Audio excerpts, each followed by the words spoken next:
یہ نہیں ملتی تھی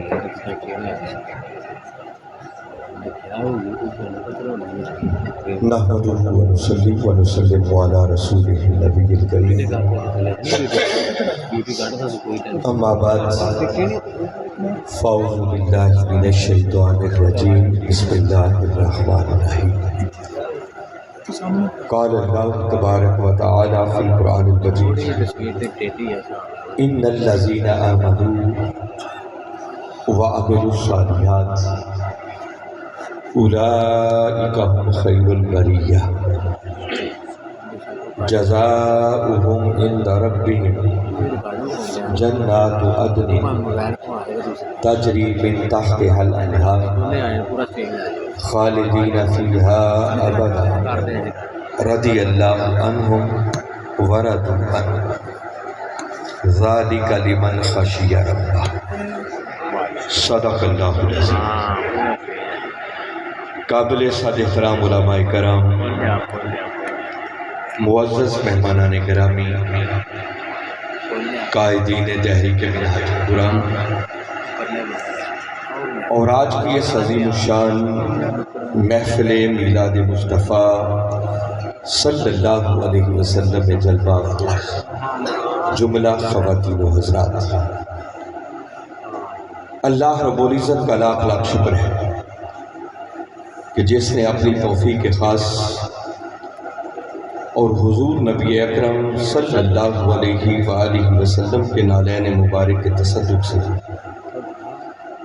ہمیں آج کی اس نہایت ہی بابرکت نشست میں حاضر ہونے کی توفیق دی، اور جس حسن نظم، جس خوبصورتی اور جس محبت اور ذوق و شوق کے ساتھ آج کی اس محفل کا اہتمام کیا گیا ہے، میں اس پر اس مسجد کی انتظامیہ کے جملہ اراکین،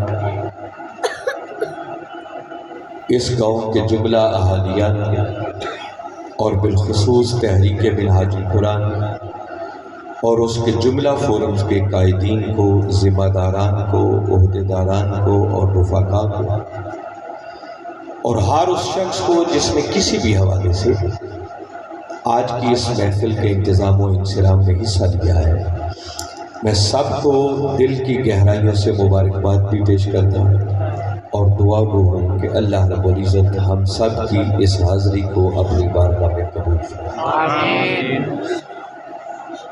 آج کی اس نشست میں گفتگو کے عنوان کے طور پر میں نے سورہ بقرہ 30ویں پارے کا معروف سورہ اور اس کی آخری 2 آیات تلاوت کرنے کا شرف۔ میں بغیر کسی تمہید کے تلاوت کیے گئے کلمات کی روشنی میں بس گفتگو کی۔ اللہ رب العزت نے کلمہ تحقیق کے ساتھ بات کا اعلان کیا اور فرمایا ان الذین آمنوا وعملوا الصالحات، بے شک وہ لوگ جو ایمان لائے اور ایمان کے ساتھ ساتھ جنہوں نے اعمال صالحہ کو اپنی زندگی کا وتیرہ اور شعار بنایا۔ کتنے کام کیے؟ 2، ایک ایمان اور ایمان کے ساتھ ساتھ اعمال صالحہ۔ فرمایا جن لوگوں نے ان 2 خوبیوں کو اپنی سیرت اور کردار میں پیدا کیا، پہلی خوبی کہ وہ صاحب ایمان ہو گئے، اور دوسری خوبی انہوں نے اعمال صالحہ کو اپنی زندگی کا وتیرہ اور شعار بنا دیا۔ فرمایا جنہوں نے اپنی سیرت اور کردار میں یہ 2 خوبیاں پیدا کر لی، ان کے لیے باری تعالیٰ نے اعلان فرمایا اولئک هم خیر البریہ، فرمایا یہی وہ لوگ ہیں جو تمام تر مخلوق میں سب سے اچھے۔ یہ کون اعلان کر رہا ہے؟ بولے بھائی، یہ اللہ کا اعلان ہے، اور وہ قرآن میں اس بات کو اعلان کر رہا ہے، اور ساتھ شروع میں کہہ رہا ہے انا، کہ یہ جو میں اعلان کر رہا ہوں اس میں کسی شک کی کوئی گنجائش نہیں، یہ ہر شک و شبہ سے بالا تر۔ اس کی بات تو ویسے ہی ہر شخص سے بالا تر ہے جب اس نے ایک ہی بار قرآن پاک میں کہہ دیا ذالک الکتاب لا ریب فیہ، یہ وہ کتاب ہے جس میں کسی شک کی کوئی گنجائش نہیں۔ پھر جب کسی مقام پر وہ دوبارہ کہتا ہے بے شک، تو در حقیقت وہ ہم غافلوں کو جگانا چاہتا ہے، ہمیں جھنجھوڑنا چاہتا ہے، ہمیں متوجہ کرنا چاہتا ہے کہ غور سے سنو، میں عام بات نہیں کر رہا، خاص بات۔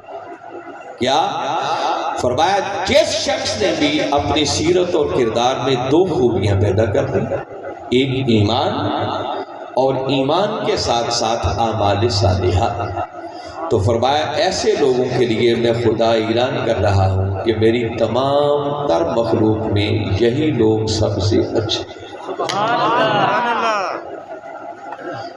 اگر کوئی جاننا چاہے کہ سب سے اچھا کون ہے، اللہ کی نگاہ میں اچھا کون ہے، لوگوں نے اپنے اپنے معیار بنائے ہوں گے، کوئی کسی کو اچھا کہتا ہوگا، کوئی کسی کو اچھا کہتا ہوگا، کوئی کسی کو اچھا سمجھتا ہوگا، مگر کوئی یہ جاننا چاہے کہ خدا کی نگاہ میں سب سے اچھا کون ہے، تو باری تعالیٰ بڑا واضح دو ٹوک لفظوں میں اعلان کر رہے ہیں کہ ہماری نگاہ میں اچھا وہ ہے جو ایمان لے آیا اور ایمان لانے کے بعد پھر اس نے اعمال صالحہ کو اپنی زندگی کا شعار بنایا۔ اچھا مولا اگر یہ دو خوبیاں بھی اپنی سیرت اور کردار میں پیدا کرے اور وہ سب سے اچھا ٹھہرے، تو پھر اس سے خوش ہو کر تو اسے دیتا کیا ہے، اس کا اجر کیا ہے؟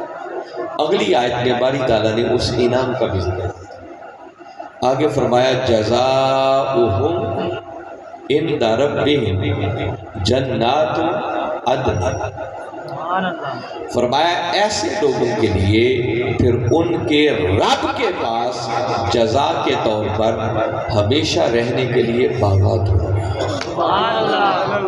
جنتیں تجری من تحتہا الانہار، ایسے باغات کے جن کے نیچے پھر نہریں رواں ہوں، خالدین فیہا ابدا، پھر وہ ہمیشہ ہمیشہ ان جنتوں اور باغات میں رہیں گے۔ اور آگے باری تعالیٰ نے فرمایا رضی اللہ عنہم ورضوا عنہ، فرمایا اگر کچھ لوگ اپنی سیرت اور کردار میں یہ دو خوبیاں پیدا کر لیں، ایمان اور اعمال صالحہ، تو آگے فرمایا رضی اللہ عنہ، تو فرمایا جو اپنے کردار میں ان دو خوبیوں کو پیدا کر لے، سن لو میں خدا ان سے راضی ہو جاتا ہوں۔ کیا کرتا ہوں میں؟ خدا ان سے راضی ہو جاتا ہوں، اور راضی ہو کر پھر جزا ان کو ایسی دیتا ہوں کہ جس جزا کو پا کر پھر بندے خود رب سے راضی وَرَضُوا عَنْهُ، پھر وہ بندے مولا سے راضی ہیں۔ اب ذرا دیانتداری سے مجھے سوچ کے بتائیں، میں نے قرآن آپ کو پڑھ کے سنایا ہے، کوئی قصہ کہانی آپ کے سامنے نہیں رکھی۔ پہلی بات، کوئی جاننا چاہے کہ اچھا کون ہے، تو باری تعالیٰ اعلان کر رہے ہیں کہ اچھا وہ ہے جو صاحب ایمان بن گیا اور جس نے نیک اعمال کرنا شروع کر دیا۔ پھر فرمایا کہ ایسے لوگوں کے لیے ان کے رب کے پاس جزا کے طور پر ہمیشہ رہنے کے لیے باغات، یعنی ایسے باغات جن پر کبھی خزاں نہیں آئے، تجری من تحتہا الانہار، جن کے نیچے نہریں رواں ہوں۔ اب میں سے دیکھیں نا، ہر شخص چاہتا ہے کہ وہ جنت میں چلا جائے، تو باری تعالیٰ یہاں اعلان کر رہے ہیں کہ جو جنت میں جانا چاہتا ہے اس کو بھی اپنی سیرت اور کردار میں دو ہی خوبیاں پیدا کرنی ہیں، ایک ایمان اور ایمان کے ساتھ ساتھ اعمال صالحہ۔ اور پھر آگے فرمایا کہ ہمیشہ ہمیشہ وہ جنتوں میں رہیں گے، اور آگے ایک اور ڈگری بھی عطا کر دی کہ اگر کوئی یہ دو خوبیاں اپنی سیرت اور کردار میں پیدا کر لے تو میں اعلان کر رہا ہوں کہ میں خدا ایسے بندوں سے راضی ہوں۔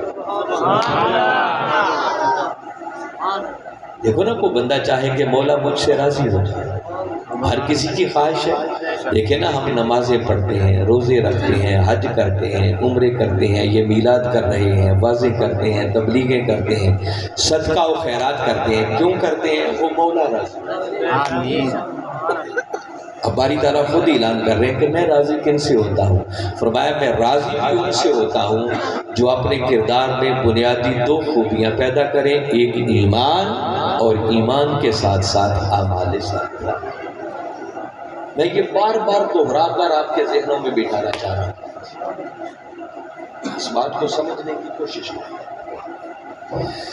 اور فرمایا صرف میں راضی نہیں ہوتا، ویسے تو آپ غور کریں نا، اگر مولا کسی بندے سے راضی ہو جائے اور وہ اعلان کر دے کہ میں اس بندے سے راضی ہو گیا، تو مجھے بتائیں اس سے آگے بھی کوئی ڈگری پاس کرنے والی بچہ بندہ اور کہاں جانا چاہتا ہے؟ مولا ہی بندے سے راضی ہو، مگر وہ کہتا نہیں، اس سے آگے بھی ایک سٹیپ ہے، میں تو راضی ہو جاؤں گا اور راضی ہو کر پھر بندے کو وہ کچھ عطا کروں گا کہ بندے کے دل میں بھی شکوہ نہیں رہے گا، بلکہ بندہ اپنے مولا سے راضی ہو۔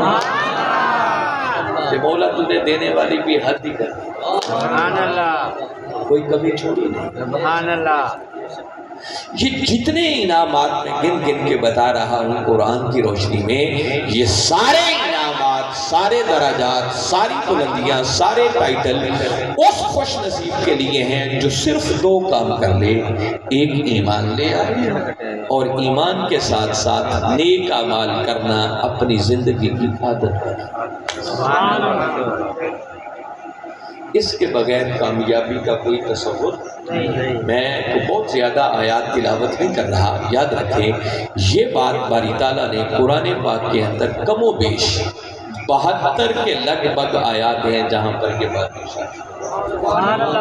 مضمون تھوڑا تھوڑا بدلتا جاتا ہے، مختلف انعامات کا اور مختلف ان کو ملنے والی کامیابیوں کا ذکر ہے، مگر بنیادی چیزیں دو ہی ہیں، ایک ایمان ہے اور دوسرا ایمان کے ساتھ اعمال۔ ہماری آج کی اس محفل کے صدر مجلس جناب صاحبزادہ سید جلال الدین رومی صاحب وہ تشریف لائے ہیں، ہم ان کو دل کی گہرائیوں سے ویلکم کہتے ہیں، خوش آمدید۔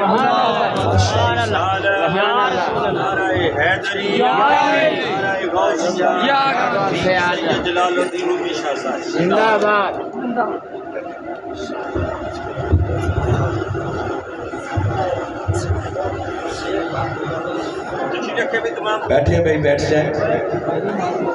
ماشاءاللہ آپ کی توجہ ہے میری طرف بھائی سب کی، اب آپ کا دھیان میری طرف رہنا چاہیے بھائی۔ تو کامیابی کے لیے کتنی چیزوں کی ضرورت ہے بھائی؟ آپ خود بولیں میرے ساتھ، کتنی چیزوں کی ضرورت ہے؟ کیا کیا چیزیں چاہیے؟ ایک ایمان چاہیے اور ایمان کے ساتھ اعمال صالحہ چاہیے۔ اگر یہ دو چیزیں کسی شخص کو میسر آ گئیں تو اس کی کامیابی میں کوئی رتی برابر بھی شک نہیں ہو سکتا، کیونکہ اس کی کامیابی کا اعلان خود خدا نے کیا۔ آئیے اب تھوڑی دیر کے لیے رک کر آپ کو بتاتا ہوں کہ ایمان کسے کہتے ہیں اور اعمال صالحہ کسے کہتے ہیں۔ قرآن پاک کے اندر اللہ رب العزت نے ایمان کو مختلف طریقوں سے ڈیفائن کیا ہے، مومن کون ہوتا ہے، مگر یہ آج آپ کو ایک بڑا لطیف مقام بتا رہا ہوں، ہے تھوڑا مشکل سا مقام۔ آلریڈی خالد محبوب صاحب سے میری بات ہو رہی تھی کہ بھئی کیا خطاب کرنا چاہیے، تو وہ کہہ رہے تھے کہ کچھ لوگ کہتے ہیں کہ رانا صاحب بڑا ڈونگا سا خطاب ہے، پتہ نہیں وہ ڈونگا کون سا ہوتا ہے، مجھے تو کوئی مشکل آتا ہی نہیں، نہ میں کوئی زیادہ گہرائی میں جاتا ہوں، مجھے تو سادہ سادہ باتیں آتی ہیں، مگر اتفاق ہے کہ وہ جس ڈونگے سے بچنا چاہتے تھے آج بات ڈونگی آ گئی۔ اب آپ کو تھوڑا غور سے سننا ہوگا، قرآن آپ کو سنا رہا، آپ کو بتانا ہے ایمان کسے کہتے ہیں، مومن کون ہے، جو پہلی خوبی کامیابی کے لیے ہوتا ہے۔ قرآن پاک کے 20 مقامات پر اللہ رب العزت نے مومنوں کی صفات بیان کی اور یہ بتایا ہے مومن کو، مگر 4 مقامات قرآن پاک کے ایسے ہیں جہاں اللہ رب العزت نے ایک عجیب انداز میں ایمان کی تعریف، ان میں سے ایک مقام آج آپ کے گوش گزار کر رہا ہوں، اور ان 4 مقامات پر باری تعالیٰ نے بات کا آغاز یوں کیا ہے، انما المؤمنون۔ انما یہ کلمہ حصر ہے جس کا مطلب ہے کہ باری تعالیٰ اعلان کر رہے ہیں کہ مومن فقط وہ ہے، یہ فقط میں قرآن کا ترجمہ کر رہا ہوں اس کے علاوہ کوئی مومن کہلانے کا حقدار نہیں ہے۔ کون؟ فرمایا جن میں اگلی بیان کردہ خوبیاں ہیں۔ یہ چار مقامات پر باری تعالیٰ نے اس انداز میں بات شروع کی، انما المؤمنون، یہ چار مقامات کو جن میں سے ایک سورہ انفال میں ہے، دو مقامات ایک ہی سورت سورہ حجرات میں، اور ایک مقام جو آج پڑھ کے سنا رہا ہوں یہ سورہ نور قرآن پاک کا 24واں سورہ۔ اس مقام کی روشنی میں ہم سمجھیں گے کہ باری تعالیٰ مومن، بڑی توجہ سے سنیں، سمجھنے والی بات ہے۔ باری تعالیٰ نے اس مقام پر بات یوں شروع کی، فرمایا انما المؤمنون، بے شک مومن فقط وہ لوگ ہیں۔ کون؟ الذین آمنوا باللہ ورسولہ، جو اللہ پر بھی ایمان لائیں اور اس کے رسول پر۔ والد صاحب سن رہے ہیں ابھی؟ پھر دوبارہ سنیں، میں پھر ترجمہ کر رہا ہوں۔ فرمایا انما المؤمنون، مومن فقط وہ ہے۔ کون؟ الذین آمنوا باللہ ورسولہ، جو اللہ پر بھی ایمان لائیں اور اس کے رسول پر بھی ایمان لائیں۔ یہ اصطلاحی بات تو آپ سنتے رہتے ہیں قرآن پاک میں، مگر یہاں باری تعالیٰ نے ایک اور ساتھ شرط لگائی، فرمایا اتنا کرنے سے مومن نہیں ہوتے، پہلے یہ دو باتیں، اللہ پر بھی ایمان اور اس کے رسول پر بھی ایمان۔ تیسری شرط آگے لگائی، فرمایا مومن بننے کے لیے تیسرا کام ضروری یہ ہے کہ وَإِذَا كَانُوا مَعَهُ عَلَىٰ أَمْرٍ جَامِعٍ لَمْ يَذْهَبُوا حَتَّىٰ يَسْتَأْذِنُوا۔ فرمایا اللہ اور اس کے رسول پر ایمان لانے کے بعد مومن کہلانے کا حقدار وہ ہے یا وہ ہے کہ جب کبھی وہ میرے محبوب مکرم صلی اللہ علیہ وسلم کی بارگاہ اقدس میں کسی بات پر مشورے کے لیے جمع ہوئے بیٹھے ہیں، میرے محبوب نے انہیں بلا رکھا ہو، کسی بات پر میٹنگ ہو رہی ہو، مشاورت ہو رہی ہو، میرے محبوب کی بارگاہ اقدس میں بیٹھے ہوں، تو فرمایا مومن فقط وہ ہیں جو اس وقت تک اٹھ کر نہ جائیں جب تک کہ پہلے میرے محبوب سے اجازت نہ۔ لم یذهبوا حتی یستأذنوا، جو اس وقت تک اٹھ کر نہ جائیں جب تک کہ پہلے میرے محبوب سے اجازت۔ آپ سوچیں گے اس بات کی ضرورت کیوں پیش آئی؟ اس کو سمجھانے کے لیے کہ باری تعالیٰ یہ کیوں بیان کر رہے ہیں، تھوڑا 14 صدیاں پیچھے کے ماحول میں جانا پڑے گا جب یہ آیت ہوئی۔ مدنی دور تھا، اور ایسا دور تھا کہ جس دور میں بہت سے منافق پیدا ہوئے۔ کون پیدا ہو گئے تھے؟ منافق کون تھے؟ جو اوپر سے کلمہ پڑھتے تھے مگر اندر سے ماننے کے لیے تیار، آ کر نمازیں بھی پڑھ لیتے، پیچھے صفوں میں بھی کھڑے ہو جاتے، میٹنگز ہوتی ان میں بھی آ کے شامل ہو جاتے، جب کوئی مشکل وقت آتا تو بہانہ بنا کے کھسک جاتے، اور جب کوئی فائدے کی بات ہوتی تو کلمہ پڑھتے ہوئے سب سے آگے آ گیا۔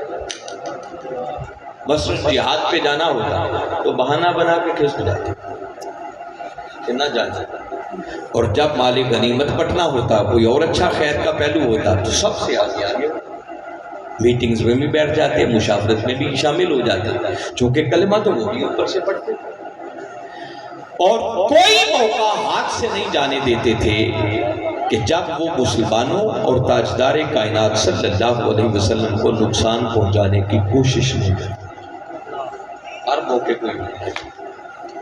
اچھا، ان منافقوں کا ایک طریقہ ان کی منافقت کا یہ تھا کہ جب کبھی کسی اہم بات پر کوئی مشاورت ہوتی، کوئی میٹنگ ہوتی، میرے آقا صحابہ کرام کو، کلمہ پڑھنے والوں کو بلاتے بھی، یہ اہم مرحلہ آ رہا ہے تو آئیں ذرا اس پہ تھوڑی مشاورت کریں، تو وہ بھی آ کے بیٹھتے، چونکہ کلمہ تو وہ بھی پڑھتے تھے۔ ابھی اللہ کا حکم نہیں آیا تھا کہ ان کا پردہ چاک کرنا ہے، ابھی پردے ڈالے گئے، وہ ہمارے آقا تو سینوں میں چھپی ہوئی نہیں، یہ تو وہ بھی جانتے۔ تو وہ کیا کرتے، میٹنگ ہو رہی ہوتی وہ آ کے بیٹھ جاتے، اور جب بڑی سیریس بات ہونے لگتی تو اچانک ایک ایک کر کے کھسکنا شروع کر دیتے، اٹھ کے جانا شروع کر دیتے۔ اب اس طرح جانے کا مقصد کیا ہوتا؟ جب دیکھیں نا ایک مشاورت ہو رہی ہو، میٹنگ ہو رہی ہو، تو 2-4 بندے اچانک اٹھ کے چلے جاتے تو پچھلا ماحول تو خراب ہو گیا، کیا خیال ہے، ایسا ہوتا ہے یا نہیں؟ ویسے کبھی کبھار ایسا دیکھنے کا مجھے اتفاق ہوا ہے، اب تو کبھی ایسا میں نے نہیں دیکھا۔ آج کے دور میں بھی ایسا ہوتا ہے، بس کوئی دو جماعتیں ہیں، کوئی تنظیمیں ہیں، کوئی دو پارٹیز ہیں، کسی ایک کا جلسہ ہو رہا ہے، دوسرے نہیں چاہتے کہ ان کا جلسہ کامیاب ہو، تو کئی لوگ ایسا بھی کرتے ہیں کہ پہلے جلسے میں آ کے بیٹھ جاتے ہیں اور جب بات بڑی پیک کی ہو رہی ہوتی ہے تو جتھے کا جتھے اٹھ کے چلا جاتا ہے۔ تو جو کام آج کے دور میں کرتے ہیں یہی کام 14 صدیاں پہلے کے منافق بھی کیا، اور وہ ایسا طرز عمل خود تاجدار کائنات صلی اللہ علیہ وسلم کی ذات اقدس کے ساتھ اللہ رب العزت نے قرآن کی وحی بھیجی اور قرآن کی آیت بھیج کر فرما دیا کہ جان لو مومن فقط وہ لوگ ہیں جو اللہ پر بھی ایمان لائیں، اس کے رسول پر بھی ایمان لائیں، اور پھر مومن بننے کے لیے تیسرا تقاضا یہ ہے کہ جب کبھی وہ میرے محبوب مکرم صلی اللہ علیہ وسلم کی بارگاہ اقدس میں کسی بات پر مشاورت کے لیے جمع ہوئے بیٹھے ہوں تو مومن فقط وہ ہے جو اس وقت تک اٹھ کر نہ جائیں جب تک کہ پہلے میرے محبوب سے اجازت رہو کرے اللہ آئے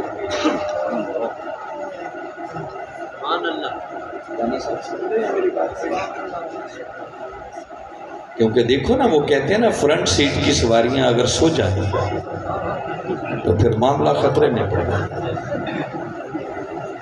کبھی کبھی وہ ڈرائیور کے ساتھ وہ بس ہوتی تھی نا منہ والی، تو اس میں وہ ایک سیٹ 2 سواریوں والی ہوتی تھی، اسپیشل بندے اس پر بیٹھا کرتے تھے اور آگے لکھا بھی ہوتا تھا فرنٹ سیٹ پر سونا، اس کا اثر ڈرائیور پر بھی تو ہو سکتا ہے۔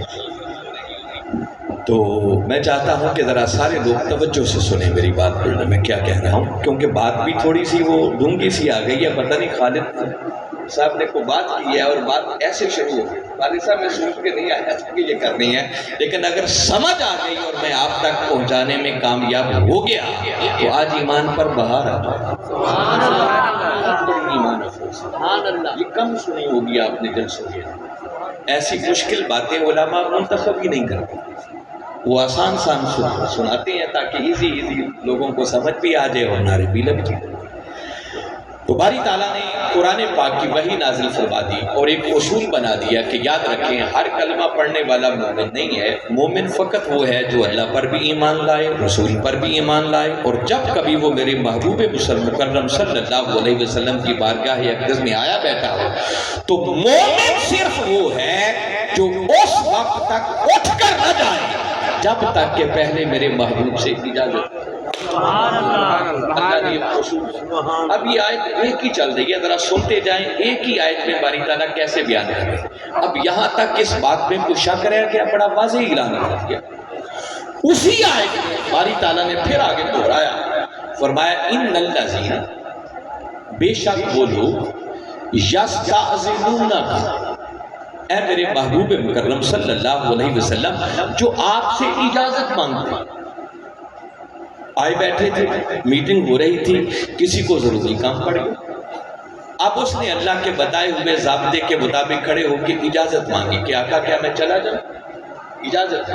تو باری تعالیٰ نے اس شکل کو پھر دہرایا، حالانکہ بغور دیکھا جائے تو بات وہی ہے مگر اللہ نے دوبارہ دہرایا، فرمایا ان الذین، بے شک وہ لوگ یستأذنونک، اے محبوب جو آپ سے اجازت طلب کرتے ہیں، ان کے لیے حسر کے انداز میں اعلان کر دیا اولئک الذین، فرمایا یہی وہ لوگ ہیں یؤمنون باللہ ورسولہ، جو اللہ پر بھی ایمان لاتے ہیں اور اس کے رسول پر بھی ایمان لاتے ہیں۔ کیا مطلب کہ محبوب جو تجھ سے اجازت لیے بغیر چلا گیا وہ کروڑ صبح سے کہتا پھرے کہ اللہ کو مانتا ہوں اس کے رسول کو مانتا ہوں، فرمایا اس کا ماننا رد کر دیا جائے گا، اللہ اور اس کے رسول پر ایمان مانا صرف اس کا جائے گا۔ محبوب جب وہ تیری بارگاہ میں آ جائے تو تب تک اٹھ کر نہ جائے جب تک پہلے تم سے قرآن کی یہ ایک بہت بڑی حکمت ہے۔ آپ کبھی قرآن کا مطالعہ کریں، قرآن کبھی اپنی بات کو لمبا نہیں کرتا، کیونکہ قیامت تک آنے والے مسائل کو بیان کرنا تھا، تو کوشش ہوتی ہے کم سے کم لفظوں میں بات مکمل۔ اگر یہاں آپ دیکھیں انداز ڈیفرنٹ ہے، باری تعالیٰ چاہ رہے ہیں کہ کوئی کسی کو شک کی گنجائش ہے، آج سمجھانا ہے کہ مومن کون ہے۔ فرمایا مومن فقط وہ ہیں جو اللہ پر بھی ایمان لائیں، اس کے رسول پر بھی ایمان لائیں، اور محبوب جب وہ تیری بارگاہ میں کسی بات پر مشاورت کے لیے آئے بیٹھے ہوں تو مومن صرف وہ ہیں جو اس وقت تک اٹھ کر نہ جائیں جب تک کہ پہلے آپ سے اجازت نہ دیں۔ اتنی بات ہو گئی تھی، پھر باری تعالیٰ نے دوہرایا بے شک وہ لوگ محبوب جو جانے کے لیے آپ سے اجازت مانگتے ہیں کہ آقا کیا چلے جائیں، ان کے لیے پھر دوہرایا اولئک الذین، فرمایا حقیقت میں یہی وہ لوگ ہیں یؤمنون باللہ ورسولہ، جو اللہ پر بھی ایمان لاتے ہیں، اس کے رسول پر بھی ایمان لاتے ہیں۔ یہ قرآن دو باتیں ابھی مضمون ختم نہیں ہوئی۔ آگے باری تعالیٰ نے پھر اپنے محبوب مکرم صلی اللہ علیہ وسلم سے مخاطب ہو کر فرمایا فَإِذَا اسْتَأْذَنُوكَ لِبَعْضِ شَأْنِهِمْ، اے میرے محبوب مکرم صلی اللہ علیہ وسلم، پھر جب وہ اپنے کسی اہم میٹر کے لیے، بڑے ضروری کام کے لیے آپ سے اجازت مانگے، کیا کہا کیا چلے جائیں؟ آئے بیٹھے تھے، مشاورت ہو رہی تھی، کسی کے گھر ایمرجنسی ہو گئی، حقیقت میں ہو گئی، مثلا سب سمجھانے کے لیے میں کہہ رہا ہوں کسی کے گھر ڈیتھ ہو، فوتیدگی ہو، اب اس سے ضروری کام کیا ہو سکتا ہے؟ اب اس نے کھڑے ہو کر اجازت مانگا کہ آقا گھر میں یہ ایمرجنسی ہو گئی ہے، کیا میں چلا جاؤں؟ اب سنیں باری تعالیٰ نے اگلی شکل کیا نازل فرمائی، فرمایا محبوب پھر جب وہ اپنے کسی ایمرجنسی اور ضروری میٹر کے لیے آپ سے اجازت طلب کریں کہ آقا کیا چلے جائیں، تو فرمایا ان کا اجازت لے لینا کافی نہیں ہے کہ انہوں نے اجازت مانگی تو اب بھیجنا ضروری ہو گیا، نہیں، آگے فرمایا فَأَذَنْ لِمَنْ شِئْتَ مِنْهُمْ، محبوب اب مختار ہم نے آپ کو بنا دیا ہے، آپ کی مرضی، جسے چاہیں اجازت دیں، جسے چاہیں اجازت نہ دیں۔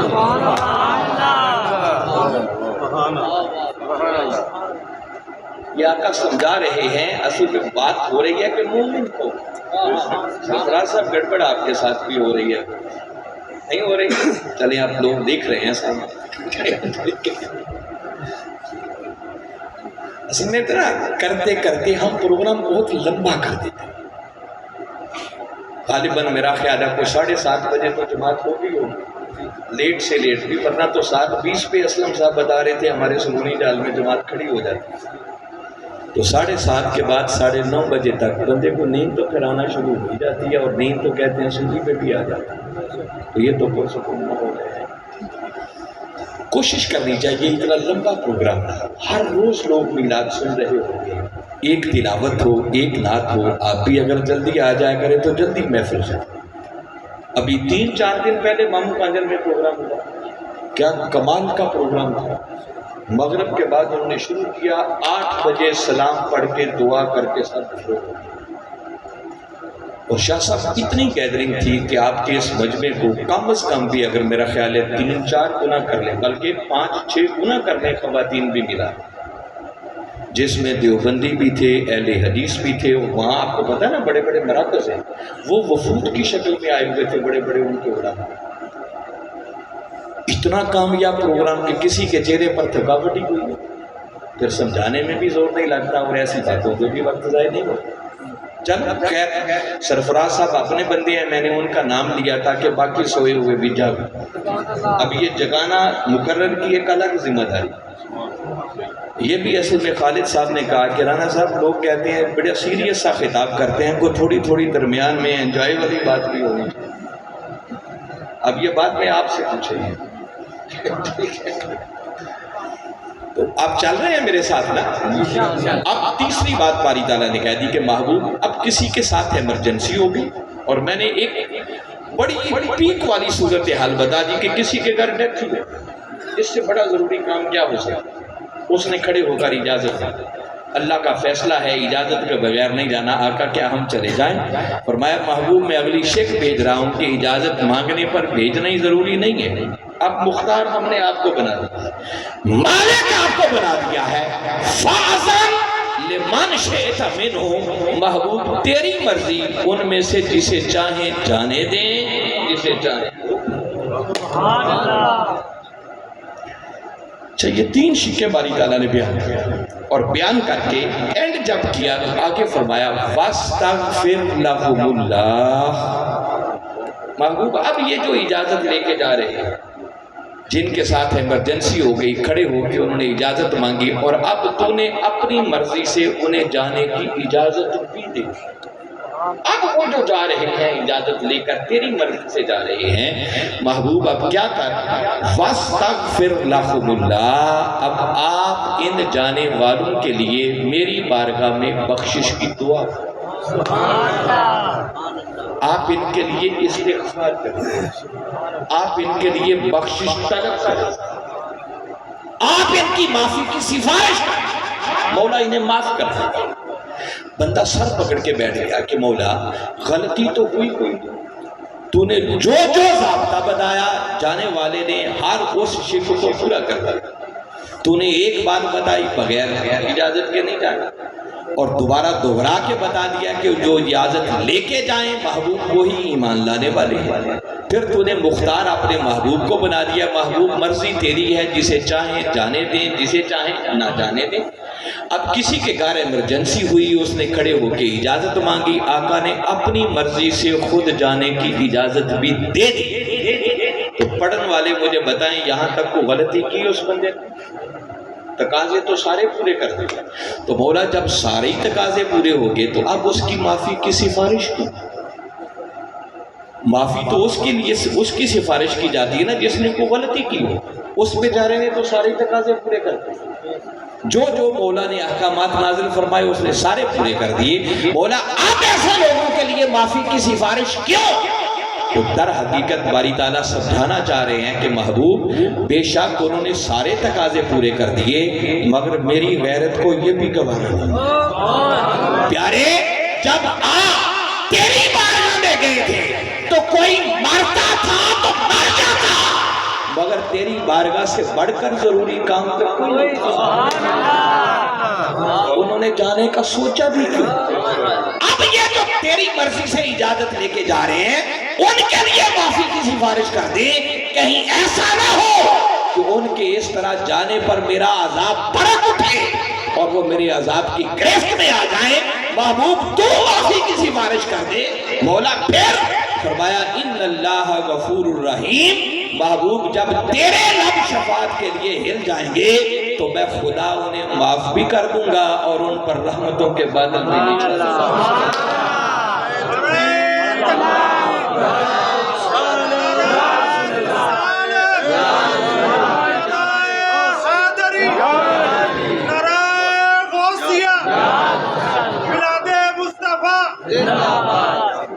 ویسے آپ کے نعروں سے تو مجھے سمجھ آ رہی ہے کہ بات سب کو سمجھ آ رہی ہے، آگے اللہ بہتر جانتا ہے کہ الحمدللہ اگر اتنی سمجھ میں آ گئے نا تو اس سے مشکل بات آج کے جلسے میں اور کوئی یہ مشکل ترین تھی۔ اب میں ساری بات کا خلاصہ بتانا چاہ رہا ہوں۔ بات کہاں سے شروع ہوئی تھی؟ انما المومن، مومن صرف وہ ہے۔ اب اس پوری آیت کا خلاصہ اگر ایک جملے میں بتانا چاہوں کہ باری تعالیٰ اس آیت کے ذریعے جو ہمیں سمجھانا چاہتے ہیں کہ مومن کون ہے، تو میری سمجھ میں بات ایک ہی آتی ہے جو مفسرین نے لکھی ہے کہ باری تعالیٰ اعلان کر رہے ہیں کہ لوگوں مومن صرف وہ ہے جو خود کو بارگاہ مصطفیٰ کے ادب میں فنا کر دے۔ بس یہ 100 باتوں کی ایک ہی بات ہے، جان بھی جاتی ہے تو چلی جائے مگر بارگاہ مصطفیٰ کے آداب میں فرق نہیں۔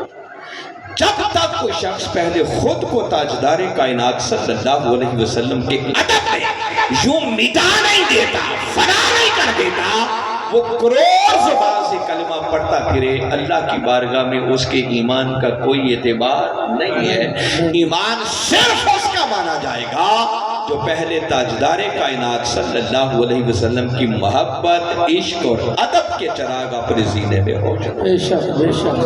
اس کے بغیر کسی کو ایمان کی خیرات نہیں۔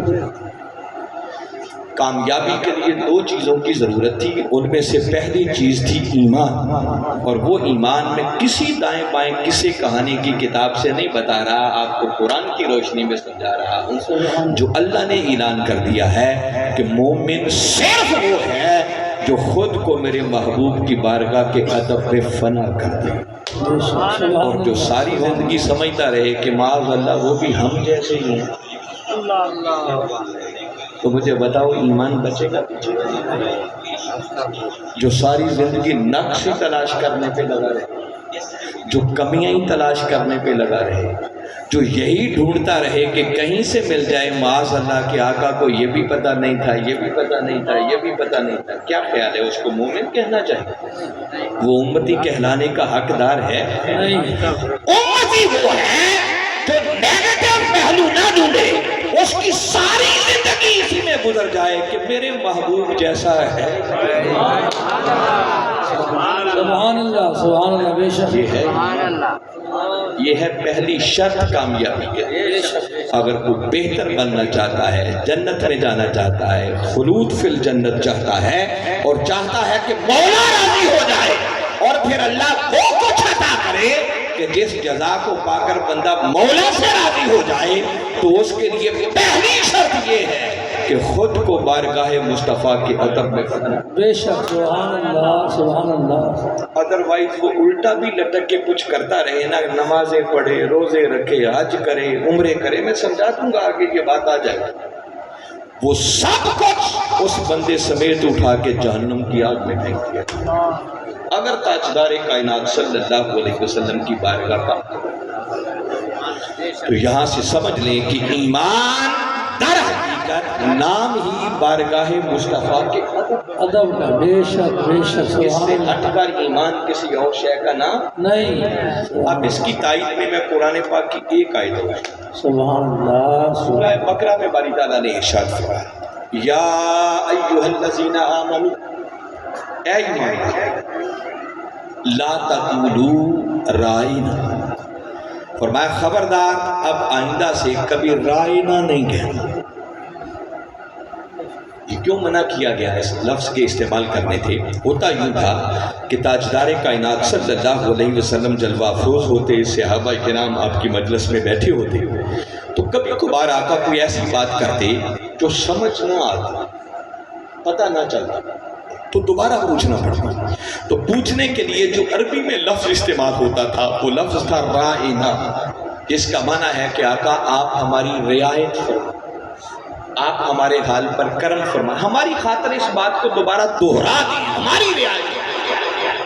اور یہ لفظ درست ہے اس سینس میں استعمال کرنا، مگر جو بدبخت منافق تھے وہ بھی چونکہ آ کے بیٹھے ہوئے تھے اور وہ کوئی موقع ہاتھ سے نہیں جانے دیتے تھے، وہ کیا کرتے، وہ بات تو ان کو بھلے سمجھ میں بھی آ جاتی، وہ جان بوجھ کر یہ لفظ استعمال کرتے، اور استعمال کرتے ہوئے تھوڑا سا زبان کو کھینچ لیتے، اور رائنا کہنے کی بجائے کہتے رائنا، تھوڑا سا بدل دیتے، بس اتنا بدلنے سے اس کا معنی بدل جاتا ہے، اور معاذ اللہ ایسا کہنے سے گستاخی کا پہلو نکلتا۔ رائی، جب رائی کہیں گے تو رائی کہتے ہیں چرواہے کو، تو جب کہتے رائینا تو اس کا مطلب ہوتا ہے کہ معاذ اللہ وہ بے ادبی کرتے ہوئے آقا کو کہتے ہیں یہ ہمارے چرواہے، نیگیٹو معنی نکالتے۔ کون نکالتے؟ منافق، جو دل سے آقا کو ماننے کے لیے تیار نہیں تھے، ہمیشہ نیگیٹو پہلو تلاش کرنے کی کوشش کرتے، بے ادبی کرنے کی جسارت کرتے رہتے۔ یہ غلط سینس میں زبان کو بدل کر کون یہ کلمہ استعمال کرتے تھے؟ منافق۔ کوئی مومن ایسی جسارت بھی نہیں کر سکتا تھا۔ قربان جائیں اس بارگاہ کی عظمت پر، اللہ رب العزت نے قرآن پاک کا حکم نازل فرما دیا، اور مخاطب کن کو کیا؟ ایمان والوں کو۔ فرمایا اے ایمان والو، خبردار ایسا کلمہ جس کو منافق بے ادبی کے طور پر غلط سینس میں استعمال کرے، تمہیں وہ کلمہ صحیح سینس میں بھی آئندہ استعمال کرنے کی اجازت نہیں۔ میں ایسا لفظ بھی استعمال نہیں کرتا، تم تو صحیح نیت سے کر رہے ہو، صحیح سینس میں، صحیح معنی میں اس کو لے رہے ہو، مگر کوئی بدبخت چونکہ اس سے غلط معنی نکال سکتا ہے، لہذا تمہیں صحیح سینس میں بھی آئندہ استعمال کرنے کی ضرورت ہے۔ تو سوال پیدا ہوا کہ مولا اچھا پھر اگر بات کبھی سمجھ نہ آئے تو رائے نہ نہیں کہنا، تو پھر ہمیں کیا کہنا چاہیے؟ قربان جاؤں، باری تعالیٰ نے آگے خود سمجھایا، فرمایا نہ رائے نہ نہیں کہنا، بلکہ کیا کہنا؟ انظرنا۔ سونے قرآن کا کتنا لطیف لفظ ہے، باری تعالیٰ سمجھا رہے، فرمایا میرے ایمان والوں، کلمہ پڑھنے والوں، آئندہ رائے نہ نہیں کہنا، اگر کبھی ضرورت پڑ گیا تمہیں بات سمجھ نہ آئے، دوبارہ پوچھنا چاہو تو رائے نہ نہیں کہنا، بلکہ کہنا انظرنا یا رسول اللہ صلی اللہ علیہ وسلم، ہمارے حال پر نظر کرم کرو۔ سبحان اللہ، کیا فرمائیے؟ ہمارے حال پر نظر کرم، نظر کرم۔ آپ کبھی کبھی سنتے ہوں گے، ہم ایک شعر پڑھتے ہیں، یا رسول اللہ انظر حالنا، یہ پڑھتے ہیں یا نہیں پڑھتے؟ اور جب ہم محبت سے اتنا جملہ کہتے ہیں تو کئی لوگوں کی طبیعت ایسے ہی خواہ مخواہ میں خراب ہو جاتی ہے، وہ کہتے ہیں معاذ اللہ شرک ہو رہا ہے، رسول کو کہہ رہے ہیں انظر حالنا، رسول کیا نظر کرم کرے؟ قربان جائیں، اللہ نے قرآن پاک میں وہی لفظ استعمال کرنے کا حکم دیا، وہ لفظ کی زیر زبر کی نہیں بتا۔ ہم وہاں کیا کہتے ہیں؟ یا رسول اللہ انظر حالنا، وہی کلمہ باری تعالیٰ نے یا رکھا، فرمایا رائے نہ نہیں کہنا، تو مولا کبھی ضرورت پڑ جائے تو فرمایا کہنا انظرنا، اے اللہ کے رسول ہمارے حال پر نظر کرم۔ سبحان اللہ، سبحان اللہ، کیا بات۔ اتنا ایک حکم دے دیا کہ آئندہ ضرورت پڑے تو یوں کہنا ہے، اور ساتھ ایک تنبیہ فرمائی، فرمایا تمہیں دوبارہ پوچھنے کی ضرورت ہی کیوں آتی؟ پہلے توجہ سے نہیں بیٹھتے، کسی عام شخص کی بارگاہ میں بیٹھے ہو، میرے محبوب کی بارگاہ میں بیٹھے ہو، لہذا آئندہ کبھی سستی نہیں کرنا کہ تمہیں پوچھنا بھی پڑے، پہلے ہی توجہ سے بیٹھا۔ یہ سارے آداب سکھا کے اب دیکھیں بات کہاں سے شروع ہوئی تھی؟ اے ایمان والو، یہ کہہ کے بات شروع کی، آیت ایک ہی چل رہی ہے، اچانک باری تعالیٰ نے آگے انداز بدل دیا، اسی آیت آگے فرمایا وَلِلْكَافِرِينَ عَذَابٌ عَلِيمٌ، اور کافروں کے لیے دردناک عذاب ہے۔ مولا یہ اچانک چلتے چلتے درمیان میں کافروں کی بات کہاں سے آئی؟ بات کہاں سے شروع ہوئی تھی؟ ایمان والوں سے۔ اے ایمان والوں، اب ایمان والوں کو سارے آداب سکھا دیے، کبھی رائے نہ نہیں کہنا، انظر نہ کہنا، پہلے ہی دھیان سے بیٹھا کرو۔ اب باری تعالیٰ نے جب آیت ختم کرنا چاہی تو آگے انداز ہی بدل دیا، مومنوں کو ایک طرف کر دیا، آگے فرمایا وَلِلْكَافِرِينَ عَذَابٌ عَلِيمٌ، اور کافروں کے لیے بڑا دردناک۔ اللہ ان سے خطاب بھی نہیں کرنا چاہ رہا، مجہول کے سیغے میں بات ہو رہی ہے، غائب کے سیغے میں بات ہو رہی ہے، وَلِلْكَافِرِينَ، کافروں کے لیے دردناک عذاب ہے۔ مولا کون سے کافر؟ فرمایا جس شخص نے کوئی ایسا کلمہ صحیح سینس میں بھی استعمال کیا جس کو بدبخت منافق غلط معنی میں استعمال کرتے تھے، ادھر اس نے ایسی جسارت بھی کی، ایسا کرنے کی دیر ہے، وہ دائرہ ایمان سے فرمایا وہ میری مخاطبت کا بھی حل نہیں، اب میں ان سے بات ہی نہیں کرنا چاہتا۔ جیسے ایک بندے کو رد کر دیا جاتا ہے، راندہ درگاہ بنا دیا جاتا ہے، اس انداز میں بات کی وَلِلْكَافِرِينَ عَذَابٌ عَلِيمٌ، ایسے بدبختوں کے لیے، ایسے کافروں کے لیے جو میرے محبوب کی بارگاہ میں اتنی معمولی سی بے ادبی بھی کریں گے، فرمایا چھوڑوں گا نہیں، ان کے لیے بڑا دردناک عذاب ہے۔ تو کافر کیسے بنا؟ بے ادبی کی وجہ سے، اور کتنی کی بے ادبی؟ وہ کلمہ استعمال کر لیا جس کو منافق غلط سینس میں استعمال کرتے تھے، بدل کر۔ ذرا اس بارگاہ کی نزاکت کو سمجھو، دیکھو نا، ایک مومن کا قیمتی ترین سرمایہ اس کا ایمان ہوتا ہے، وہ اپنا سب کچھ دینا گوارا کر سکتا ہے مگر اپنے ایمان پر کمپرومائز نہیں۔ آئیے وہ سمجھانا چاہتا ہوں کہ وہ ایمان کیا ہے اور اس ایمان کی حفاظت کا راز کیا ہے۔ ایمان سارے کا سارا وہ نام ہی بارگاہ مصطفیٰ کے ادب کا ہے، اس لیے باری تعالیٰ بار بار مومنوں کو خطاب کر کے یہ بات سمجھانا چاہ رہے ہیں کہ مومنوں، یہ جو کلمہ پڑھ کے تم دائرہ ایمان میں آ گئے ہو اور اب تمہاری قیمتی ترین متاع تمہارا ایمان بن چکا ہے، تو تمہیں سمجھانا چاہتا ہوں کہ اگر ایمان کو بچانا چاہتے ہو تو ایمان کی حفاظت کا راز بارگاہ مصطفیٰ کے ادب۔ سبحان اللہ سبحان اللہ،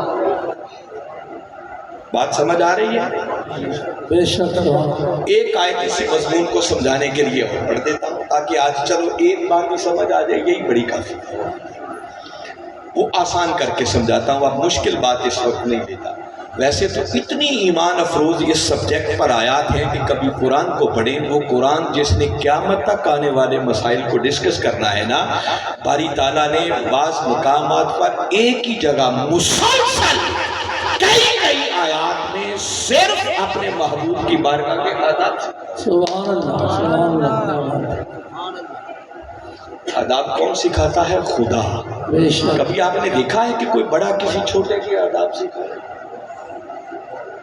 ایک افسر ہوتا ہے ڈائریکٹر، ایک اس کا سیکٹری ہوتا ہے، تو سیکٹری آنے والوں کو بتاتا ہے کہ صاحب سے ملنا ہے تو پہلے مجھ سے پوچھ لو اندر جانے کے آداب کیا ہے۔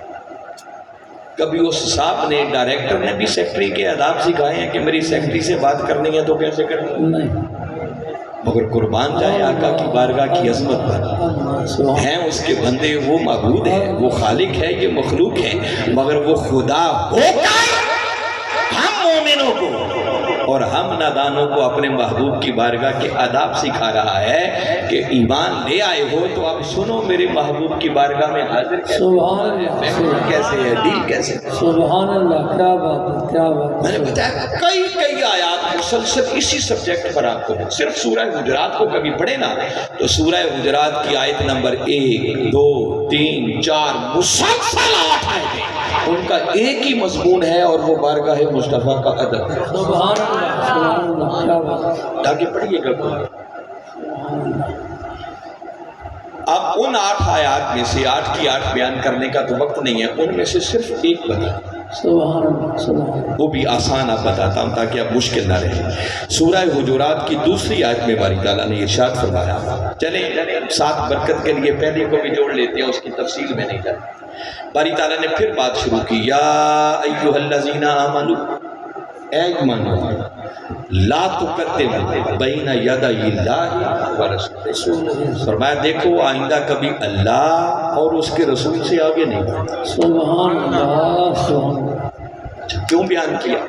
اس کے پیچھے مفسرین نے ایک واقعہ بیان کیا ہے کہ قربانی کا دن، اور ہمارے آقا صلی اللہ علیہ وسلم نے ابھی اپنا قربانی کا جانور ذبح نہیں کیا تھا کہ کچھ صحابہ کرام نے پہلے جانور ذبح کر دیا، ان کے جانوروں میں نقص کوئی نہیں تھا، اللہ کا نام لے کے تکبیر پڑھ کے انہوں نے ذبح کیے تھے، اور کیے بھی خالصتاً اللہ کی رضا کے لیے تھے، نیتوں میں بھی کوئی خرابی نہیں تھی۔ بس نادانستہ طور پر بھول صرف اتنی ہو گئی کہ ہمارے آقا نے ابھی وہ عمل نہیں کیا تھا، کچھ لوگوں نے پہلے کرے، بس یہ ہونے کی دیر تھی، اللہ نے قرآن کی وحی بھیج دی اور اپنے محبوب کو پیغام بھیجا، محبوب جن تیرے غلاموں نے تیرے قربانی کرنے سے پہلے جانور ذبح کر دیے ہیں انہیں بتا دو اللہ نے ان کی قربانیوں کو رد کر دیا۔ ضروری نہیں ہے اتنی بھی ادبی کیوں کی، اور قرآن کی آیت آ گئی، یا ایھا الذین آمنوا، اے ایمان والو، لا تقدموا بین یدی اللہ ورسولہ، خبردار اب آئندہ کبھی اللہ اور اس کے رسول سے آگے نہیں۔ سبحان اللہ سبحان اللہ سبحان اللہ۔ چلیں یہ تو سمجھ آ گئی، اللہ نے ادب سکھا دیا کہ آئندہ آگے نہیں بڑھنا۔ مگر میں بڑی دلچسپ بات اور بڑی لطیف بات ہے جو آپ کے سامنے رکھنا چاہ رہا ہوں، کبھی قرآن کی اس آیت کو پڑھیں۔ اب مجھے بتائیں وہ صحابہ کرام نے جو جانور ذبح کیے تھے، کیا خیال ہے وہ رسول سے پہلے کیے تھے یا اللہ سے پہلے؟ اللہ اکبر، سبحان رسول صلی اللہ علیہ وسلم۔ کیا خیال ہے بھائی؟ بولو، رسول سے پہلے کیا تھا نا؟ تو آیت تو یوں ہونی چاہیے تھی کہ باری تعالیٰ سیدھا سیدھا فرماتے، اے ایمان والو خبردار آئندہ کبھی میرے رسول سے آگے نہ، یوں کہنا چاہیے تھا۔ اللہ نے جب آیت نازل کی تو رسول کا نام بعد میں لیا، پہلے اپنا نام۔ لا تقدموا بین یدی اللہ و رسولہ، اے ایمان والو خبردار کبھی اللہ اور اس کے رسول سبحان تجھ سے تو آگے بڑھا ہی کوئی نہیں، تجھ سے آگے بڑھ سکتا بھی کوئی، اور اللہ ویسے ہی ہماری طرح کے عمل کرنے سے باقی وہ قربانیاں کرتا ہے، وہ روزے رکھتا ہے، اور کوئی ہماری طرح کام ہے؟ تو مولا نہ تجھ سے کوئی آگے بڑھا، نہ کوئی تجھ سے آگے بڑھ سکتا ہے، نہ تو ہماری طرح کے کام کرتا ہے، تو تو نے اپنا ذکر کیوں کر دیا صاحب؟ سیدھا سیدھا کہتا ہے ایمان والو آئندہ کبھی میرے رسول سے آگے نہیں بڑھے۔ وہ اپنا ذکر پہلے کر کے سمجھانا چاہ رہا ہے کہ لوگوں اپنا ذکر پہلے اس لیے کر رہا ہوں کہ تمہیں سمجھانا چاہ رہا ہوں کہ میرا ادب کو میرے محبوب کی بارگاہ کے ادب سے جدا۔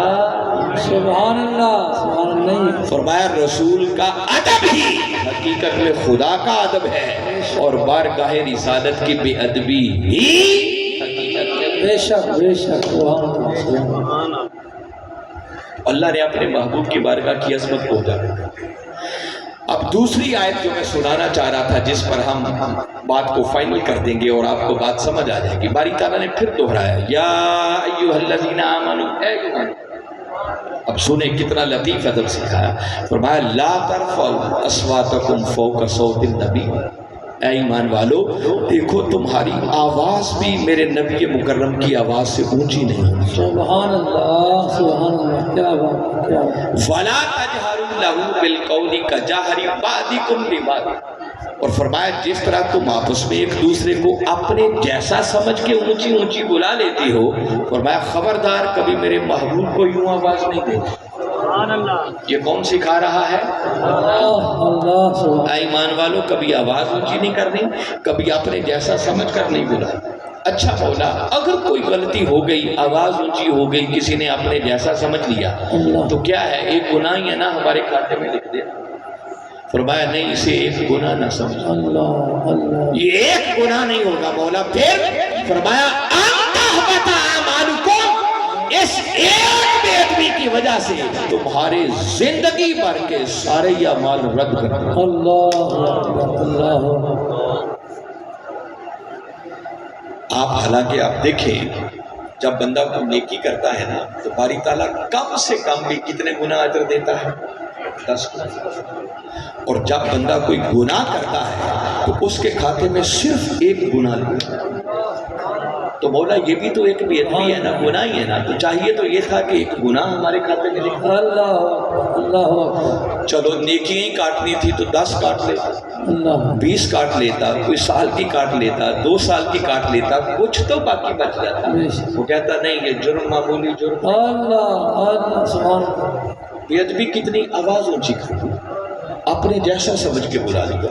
فرمایا اتنی معمولی سی بے ادبی بھی ہو گئی تو کوئی سال 2 سال کی نیکیاں ختم نہیں ہوں گی۔ ان تحبط اعمالکم، اہل علم بیٹھے ہیں، اعمال عمل کی جمع ہے، کیا ہے یہ؟ اور اعمالکم یہ اعمال مضاف بن رہا ہے کم کی طرف، اور جب جمع مضاف بن جائے تو وہ جمع الجمع کا معنی دیتا ہے۔ اس کا مطلب صرف اعمال نہیں، اس کا مطلب سارے اعمال جو زندگی بھر نمازیں پڑھی ہوں گی، روزے رکھے ہوں گے، حج کیے ہوں گے، عمرے کیے ہوں گے، وعظیں کی ہوں گی، تبلیغیں کی ہوں گی، والدین کی فرمانبرداری کی ہوگی، اور آقا کی سیرت طیبہ پر عمل کر کے جو اعمال کے پہاڑ بنائے ہوں گے، فرمایا اگر زندگی میں ایک مرتبہ میرے محبوب کی بارگاہ کی بے ادبی ہو گئی، فرمایا زندگی بھر کے سارے اعمال رد، کچھ بھی پلے میں باقی نہیں بچے گا۔ جن اعمال پر ہم بڑا فخر کرتے ہیں نا، میں بڑی نمازیں پڑھتا ہوں، بڑی تہجدیں کرتا ہوں، بڑے روزے رکھتا ہوں، ہر سال ہی حج عمرے پہ چلا جاتا ہوں، اگر چاہتے ہو کہ یہ اعمال بچ جائیں تو بچیں گے اسی کے جو خود کو بارگاہ مصطفیٰ کے ادب میں مٹا دے۔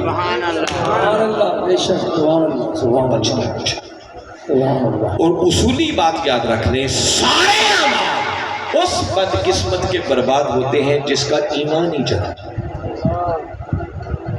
کیونکہ ایمان کے بغیر کوئی عمل قابل قبول نہیں، جس کا مطلب ہے باری تعالیٰ اعلان کر رہے ہیں کہ اگر کسی نے میرے محبوب کی بارگاہ اقدس کی اتنی معمولی سی بے ادبی بھی کی کہ آواز اونچی ہو گئی، اپنے جیسا سمجھ لیا، تو فرمایا اعمال تو گئے ہی گئے، ساتھ ایمان بھی گئے۔ کوئی پوچھے ایمان کیوں گیا؟ چلو اعمال تو چلے گئے، تو بابا یہی تو میں گھنٹے بعد سے سمجھا رہا ہوں کہ ایمان کیا ہے۔ ایمان نام ہی بارگاہ مصطفیٰ کے، سبحان اللہ سبحان اللہ۔ جب ادب نہ رہا تو ایمان کہاں سے؟ بے شک بے شک، سبحان اللہ۔ بات سمجھ آ رہی ہے؟ بے شک۔ اور رہی صحیح کسر باری تعالیٰ نے آگے نکال، آگے فرمایا وَأَنْتُمْ لَا تَشْعُرُونَ، تمہارا سب کچھ برباد بھی کر دوں گا اور تمہیں اس بات کا شعور بھی نہیں ہونے دوں، تمہیں پتہ بھی نہیں چلے گا کہ میرے ساتھ ہوا کیا۔ بندہ حیران ہو کے پوچھتا ہے مولا اس کا کیا فائدہ کہ پتہ ہی نہیں چلنے دے۔ فرمایا دیکھو اگر کسی کو خبر ہو جائے کہ لٹ گیا، بچا ہی کچھ نہیں، سب کچھ برباد ہو گیا، تو ممکن ہے معافی مانگنے آ جائے، توبہ کرنے آ جائے، گڑ گڑا پڑے، رو پڑے، معافی مانگے۔ تو فرمایا میری غیرت کو یہ گوارا ہی نہیں ہے کہ گستاخ میرے مصطفیٰ کا ہو اور پھر اسے توبہ کی توفیق مل جائے۔ اللہ سبحان اور میں ایسے بدبخت کو پتہ ہی نہیں چلتے، سبحان۔ وہ اسی گھمنڈ میں رہتا ہے، بڑی نمازیں پڑھ رہا ہوں، بڑے روزے رکھ رہا ہوں، بڑے حج عمرے کر رہا ہوں، مگر پتہ قیامت والے دن چلے گا جب سارا ہی نامہ اعمال صرف ہو۔ حالانکہ آپ دیکھیں کافروں کی قسمیں ہیں نا، ایمان گیا بندہ حالت کفر میں چلا گیا، مگر ایک کافر وہ بھی ہیں جن کے لیے میرے آقا نے فرمایا کہ اگر کوئی شخص آج سچے دل سے توبہ کر لے، کلمہ پڑھ کے دائرہ ایمان میں داخل ہو جائے، تو فرمایا اللہ اس کے پچھلے سارے گناہوں کو یوں معاف کر دیتا ہے جیسے آج ماں کے پیٹ سے پیدا ہوئے۔ سبحان اللہ سبحان توبہ اللہ۔ کا دروازہ قیامت تک کھلا کھلا ہے سبحان اللہ۔ اور اتنا بڑا اجر۔ فرمایا سچی توبہ کرو، پکے سچے دل سے میرے اور میرے رسول پر ایمان لے آؤ، فرمایا پچھلے سارے گناہ معاف کر دو۔ مگر ادھر دیکھیں جس نے آقا کی بارگاہ اقدس کی بے ادبی کی، فرمایا سب کچھ برباد بھی کر دیتا ہوں اور ایسے بدبخت کے لیے قیامت تک پھر توبہ کا دروازہ بھی بند کر دوں۔ اللہ اسے توبہ کی توفیق۔ ایمان سمجھ آ رہا ہے؟ میں ایمان سمجھانا چاہتا ہوں، بے شک بے شک۔ ایمان نہیں بچتا پیچھے۔ اب اس پر ایک ایمان افروز واقعہ آپ کو سناتا ہوں تاکہ مزید جو کچھ میں نے قرآن کی روشنی میں کہا ہے اس پر تھوڑی سی تائید ہو۔ میں زیادہ لمبا نہیں کرتا کیونکہ 10:30 ہو گئے ہیں تقریباً، میرا اندازہ ہے کہ گھنٹہ تو ہو ہی گیا، لیکن اگلا واقعہ ہے وہ حدیث مبارکہ صحاح ستہ کی کتابیں بھری پڑی ہیں، صحیح بخاری شریف کے اندر میں اس کا بھی خلاصہ بتاؤں۔ ممکن ہے کہ بات سنی ہو مگر آج اس بات کو سمجھنے کے لیے آپ اس کو دوبارہ سنیں۔ یہ سمجھانا چاہ رہا ہوں کہ یہ راز جو قرآن پاک نے بیان کیا ہے نا، جن لوگوں کو یہ بات سمجھ آ گئی تھی پھر ان کے رنگ ڈھنگ ہی بدل گئے، سبحان اللہ سبحان اللہ، کیا بات ہے، ان کے انداز ہی بدل گئے۔ بے شک بے شک۔ صحابہ کرام سیدنا ابو بکر صدیق رضی اللہ تعالیٰ، عمر فاروق رضی اللہ تعالیٰ، سیدنا عثمان غنی رضی اللہ تعالیٰ، مولا کائنات علی شیر پورا آقا کی بارگاہ اقدس میں بیٹھتے اور کبھی بات کرنا پڑتی تو اتنے دھیمے لہجے میں بات کرتی کہ بار بار ایک دوسرے کو پوچھنا پڑتا کہاں کیا ہے تو سبحان اللہ سبحان اللہ، کیا بات۔ اس ادب سے بیٹھتے، حرکت بھی نہیں کرتے تھے، یوں بیٹھتے۔ حدیث مبارکہ میں ہے کہ جیسے سڑک پر پرندے بیٹھے ہیں، معمولی سی حرکت بھی کی تو اڑ جاتے ہیں۔ سبحان اللہ سبحان اللہ سبحان اللہ، ایسے ادب میں فنا کر دیا تھا۔ سبحان اللہ۔ اور میں جو واقعہ سنا رہا ہوں کہ جن کو سمجھ آ گئی تھی اس بارگاہ کا ادب کیا تھا، پھر ان کا حال کیا تھا وہ بتا، کیا بات جو صحیح بخاری شریف کے اندر ہے۔ ہوا ہی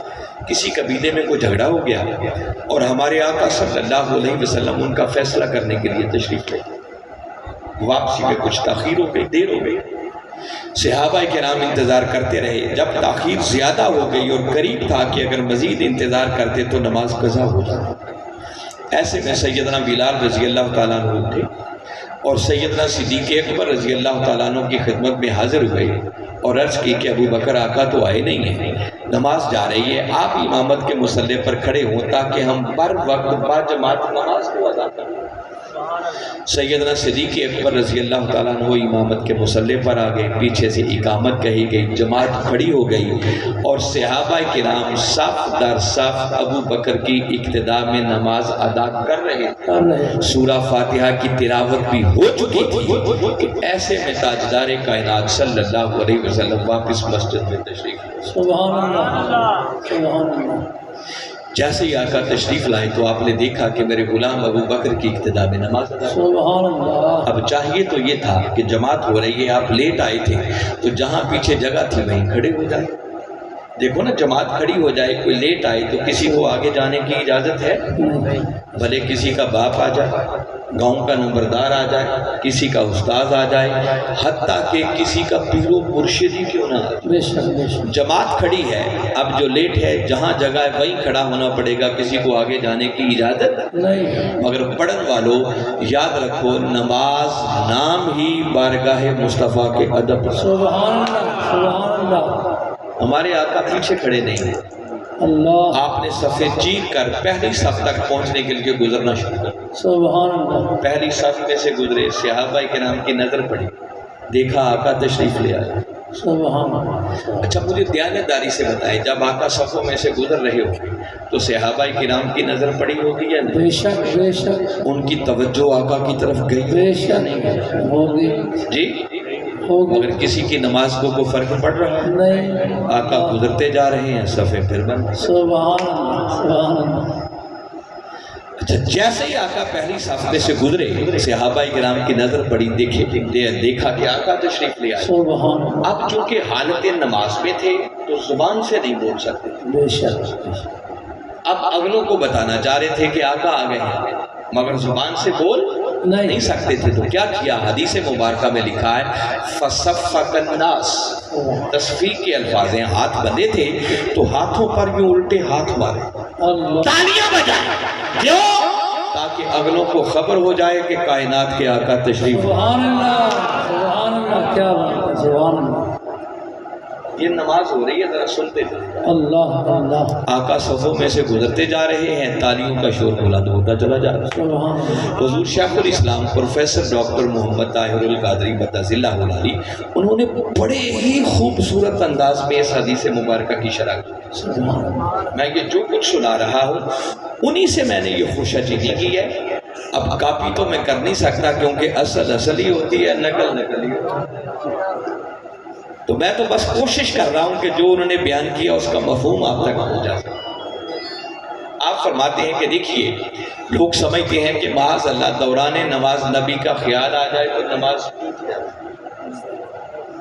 اب صحابہ کرام کا یہ عمل بتا رہا ہے کہ ان کا صرف اپنا خیال ہی نہیں جا رہا آقا کی طرف، وہ تو تالیاں بجا بجا کر عقلوں کو بھی متوجہ کر رہے ہیں کہ ہوشیار ہو جاؤ، امام الانبیاء تشریف۔ سبحان اللہ سبحان اللہ۔ کیا بات ہے۔ مگر کسی کی نماز میں کوئی فرق نہیں۔ وہ تو جب آقا گزر رہے ہوں گے، کوئی ادب سے دائیں ہٹ رہا ہوگا، بائیں ہٹ رہا ہوگا، آقا گزرتے جا رہے ہیں، صفیں پھر بند۔ سبحان اللہ سبحان اللہ۔ مگر کسی کی نماز کو کوئی فرق نہیں ہے۔ میں زیادہ تفصیل میں نہیں جا رہا، ورنہ قبلہ حضور نے تو بڑی لطیف باتیں کی ہیں اس حدیث کی شرح کر۔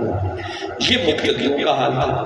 اب امامت کے مصلی پر کھڑے ہیں سیدنا صدیق اکبر رضی اللہ عنہ، جب تالیاں کچھ زیادہ ہی بجیں، اب وہ جو امامت کے مصلی پر کھڑے تھے تو سوچنے پہ مجبور ہو گئے کہ صحابہ تالیاں کیوں بجا رہے ہیں؟ کیوں بجا رہے ہیں؟ سبحان اللہ۔ سوچا ہوگا کہ کہیں مجھ سے کوئی غلطی تو نہیں ہوئی۔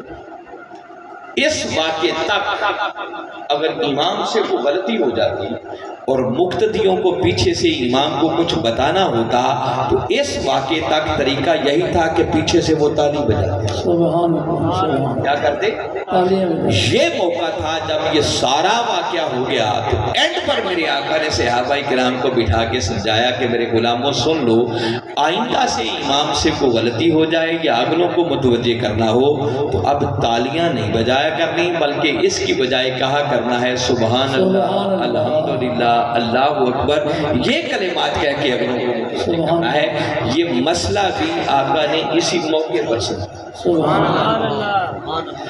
اچھا اب سیدنا صدیق اکبر نے کھڑے کھڑے سوچا ہوگا مصلی پر کہ کہیں مجھ سے کوئی غلطی تو نہیں ہوتی، کوئی غلطی ہوتی تو سمجھ میں آتی، ابھی پہلی رکعت تھی، سورہ فاتحہ پڑھی تھی، کوئی غلطی سمجھ میں نہیں آئی تو دل سے آواز آئی ہوگی کہ ابو بکر سوائے یار کی آمد کے کوئی سبب نہیں۔ سبحان اللہ سبحان اللہ۔ کیا بات ہے۔ کہیں آقا تشریف نہ لے آئے، اللہ بس ادھر خیال آیا کہ آقا تو نہیں آ گئے، سبحان اللہ۔ ادھر خیال آیا ابو بکر نے امامت کے مصلی پر کھڑے کھڑے